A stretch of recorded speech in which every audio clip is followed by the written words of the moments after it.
Hei, kau buat apa tuh? Sekejap je. Dari tadi kau kata sekejap. Alah, sekejap lagi siaplah. Betul ke sekejap? Betul! Betul! Bangun pagi kata nak gosok gigi, tapi telepon dulu di tangan sendiri. 1 menit je lepas tu aku pergi. Sekali tengok jam dah lambat lagi. Mak dah panggil kerja dah menunggu. Mula fikir alasan yang nomor 1.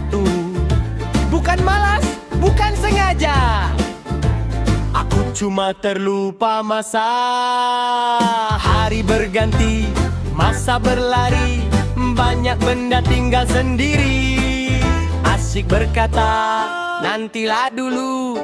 Akhirnya lupa apa yang perlu. Sekejap je, itu ayat yang selalu kita kata. Sekejap lagi, sekali tengok masa dah berubah. Sekejap je, konon cepat konon tak lama. Bila tersedar tengok jam di tangan, lama pula aku terlupa.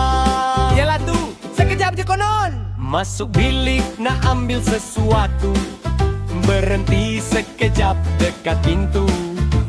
Pandang kiri, pandang kanan. Aku datang sini buat apa? Pusing balik cari jawaban.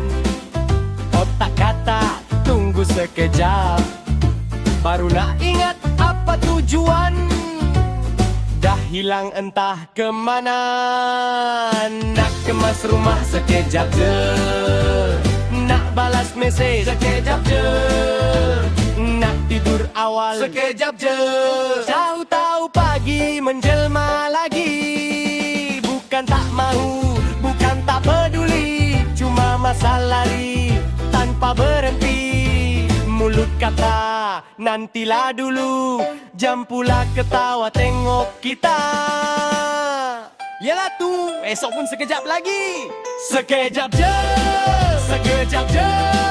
itu ayat yang selalu kita kata. Sekejap lagi, tahu-tahu lupa apa ceritanya.